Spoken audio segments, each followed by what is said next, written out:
monde, j'espère que vous allez tous bien. Donc aujourd'hui, quand je viens comme ça, si vous me suivez déjà sur ma chaîne, vous savez que c'est pour un crash test. Si vous venez de voir cette vidéo là et venir première fois sur ma chaîne, donc déjà bienvenue. Autrement dit, donc comme je disais tout à l'heure, c'est un crash test et pour moi c'est plus logique de venir à un visage nu que maquillé. Voilà, plus facile, plus sympa possible et plus pratique possible pour une vidéo. Donc je viens directement comme ça. Je vais me transformer tout à l'heure avec le maquillage, mais là ça fait peur, je suis désolée.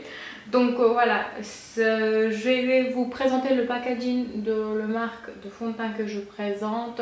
On va parler un petit peu comment en fait c'est quoi leur promesse de cette fond de teint là. Ensuite je vais appliquer devant vous, donc je vous donnerai des premières impressions, c'est ce que je ressens, l'application s'il est facile. Ensuite quelques heures après, en fait avoir 5, 6 ou un petit peu plus, ça dépend le soir quand j'ai le temps de vous filmer. Donc ça sera 5-6 heures après. Vous dire mes dernières impressions par rapport au confort qui était là pendant la journée. C'est ce que je sentis. Est-ce que le fond de teint a dégorgé?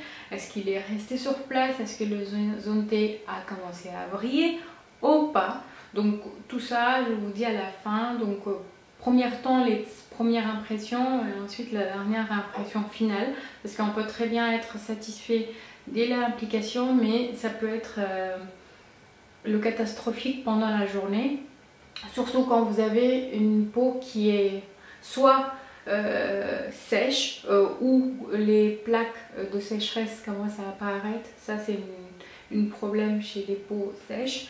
Soit vous avez un peau qui est mixte à grasse, donc à ce moment là le zone T qui commence à briller. Et je remarquais en fait que quand ça brille un petit peu plus et donc le fond de teint commence à dégorger tout simplement sur cette zone là. Donc voilà les problématiques. Je vous présente le packaging de le fond de teint que je vous présente, qu'on va tester ensemble. C'est le fond de teint de chez Anastasia Beverly Hills en forme de stick. Donc voilà le packaging.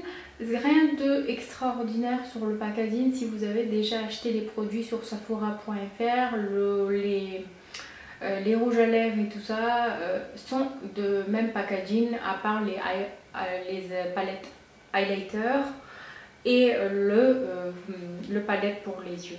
Donc le reste de la gamme a exactement le même packaging. Donc le teinte que j'ai pris c'est le Tint, T-A-N. Ensuite les promesses qu'ils nous font sur le packaging, donc c'est un crème de fond en bâtonnet à fort teneur en pigment, laissant une finition mate, naturelle, un choix idéal pour les peaux normales à mixtes. Donc grasse c'est écrit. Donc pour les peaux sèches et très sèches, je pense que elle n'est pas idéale parce que c'est pas mentionné pour tout type de peau. Donc voir. C'est vrai que des fois en fait c'est pas mentionné, mais par exemple ça devrait être pour les peaux sèches à normales, et des fois en fait ça marche tellement bien sur les peaux mixtes à grasses. Et des fois elle est pour les peaux mixtes à grasse et que ça marche très bien pour les peaux sèches. Donc des fois en fait ça peut être le composant qui se fond très bien avec la peau.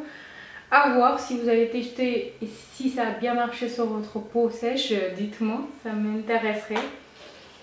Alors ensuite le bâtonnet, elle se présente comme ça, c'est vraiment un bâtonnet parce que je vous avais pris le fond de teint de chez Make Up For Ever en stick. Donc voilà la comparaison de la largeur, longueur non, mais la largeur en fait, voilà, c'est vraiment un stick. Alors celle de chez Make Up For Ever, elle fait 12,5 grammes et celle-ci elle fait 9 grammes. Donc voilà. Le stick, il y avait une petite notice, donc je vous tenais à vous montrer quand même parce que c'est ce que j'ai vu aussi sur les posts Instagram. Il faisait beaucoup plus le contouring et highlighting que le teint avec. Donc c'est vrai qu'elle mentionne ici que voilà, vous pouvez faire avec certains teintes le contouring et highlighting. Donc voilà. Mais moi j'ai pris vraiment pour faire le test de fond de teint, pour voir justement. Donc ils expliquent un petit peu les techniques pour utiliser. Donc vous pouvez, elle a donné deux options, donc soit éponge, soit le pinceau. Mais elle a bien précisé éponge humide, comme je l'ai fait la dernière fois. Je vous mettrai le lien de cette crash test de Make Up For Ever. J'avais humidifié en fait mon éponge. Parce que pour moi, les sticks, ils marchent mieux avec les éponges humidifiées. Donc voilà, on va commencer ça tout de suite à faire des petits traits, comme j'ai l'habitude avec l'autre.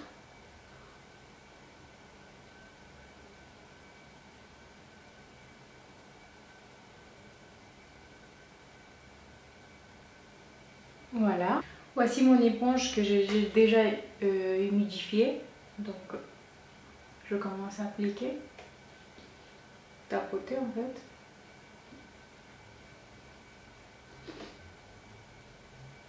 Ça fond bien en fait et c'est facile à travailler, c'est pas dur. Mais après, encore une fois, je pense que le fait de humidifier l'éponge permet d'avoir une facilité de travail.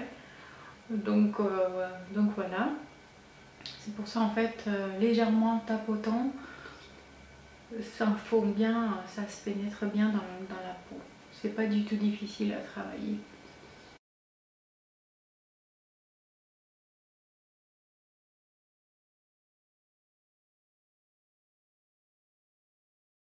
Donc voilà, une fois appliqué, facile à travailler, je le sens pas.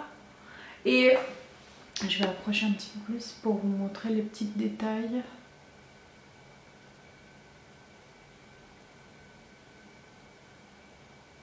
Donc voilà le fini sur la peau. Et c'est un fini naturel, en même temps un couvrance moyenne. Donc c'est un couvrance moyenne. Je me demande en fait, c'est pas précisé sur le fond de teint, mais pour moi ça peut être possible que c'est modulable. Plus on applique, plus on a le couvrance. Mais moi en fait personnellement là, c'est ce que je vois me va parfaitement. En fait voilà, j'ai pas des grosses imperfections ou des boutons qui ont laissé les taches. Donc cette couvrance me va très bien. Donc voilà pour le moment. Je vais terminer à me maquiller et voilà, laisser la peau à voir la réaction de fond de teint dans quelques minutes, le temps que je vais maquiller tout ça.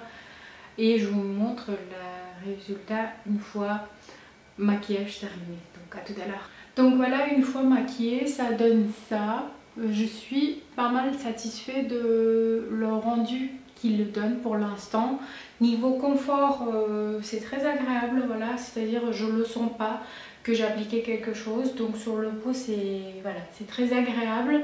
Le rendu, pour l'instant, pas bougé, hein, ça fait que 20 minutes, hein, ça m'a pris 20 minutes à me maquiller. Donc voilà, dans 20 minutes, pour l'instant il n'a pas bougé, niveau confort il est bien, niveau application vous avez vu, c'est très facile à travailler. Donc voilà, pour l'instant je suis satisfaite de le rendu que je vois dans le miroir tout simplement. Donc il est 11h10 exactement et je pense vous faire 18h30 une dernière revue pour vous donner mes dernières impressions. Donc voilà, je vous dis tout à l'heure. Il est exactement 18h43. Donc ça fait 7h30 à peu près que je suis maquillée. Tout bêtement, ici en fait j'ai gratté parce que vous voyez, à cause de des fois il y a le nez qui coule et des fois les yeux qui pleurent. Bah justement, j'avais juste cet œil là qui pleurait. Et vous avez un moment dans votre vie où vous oubliez que vous êtes maquillée, donc j'ai frotté quoi. Hein, c'était assez rigide, donc ça a fait des petits dégâts. Mais j'ai laissé comme ça parce que je voulais absolument pas le toucher. Alors le fond de teint, niveau confort, il est là, je ne l'ai pas senti du tout toute la journée. Ça n'a pas dégorgé, en fait, c'est à son place tout simplement. Donc Voilà, le zone T qui brille pas. Le couvrance moyenne, quand vous n'avez pas des grosses imperfections, j'en ai certaines imperfections en fait liées à des taches de boutons depuis mon adolescent, donc qui sont là sur cette joue là, où je vois quand même, c'est à ce moment là que je vois en fait niveau couvrance, voilà, j'ai des petits repères sur le joue qui me disent oui c'est une couvrance moyenne ou léger, donc c'est une couvrance moyenne. L'application que j'avais fait c'était pour une couvrance moyenne, donc modulable possible. Si vous appliquez plus, je pense qu'il y aurait beaucoup plus de couvrance, mais c'est ce que j'ai appliqué, ça me va parfaitement par rapport à l'état actuel de ma peau. Donc voilà quoi, je trouve parfaite, je suis super satisfaite de cette fond de teint stick. C'est ce que je trouve ça dommage, c'est que voilà, il pouvait élargir un petit peu le produit, en fait, voilà, élargir pour avoir plus, parce qu'en forme de stick, on a très peu de produits pour le prix. Donc le prix, je ne me souviens pas, je vous mettrai le lien de Anastasia Beverly Hills, le site, et vous pourrez voir. Pour l'instant, il est disponible que sur cette site-là. Par exemple, comme le site Beauty Bay ou autre, il n'est pas encore disponible.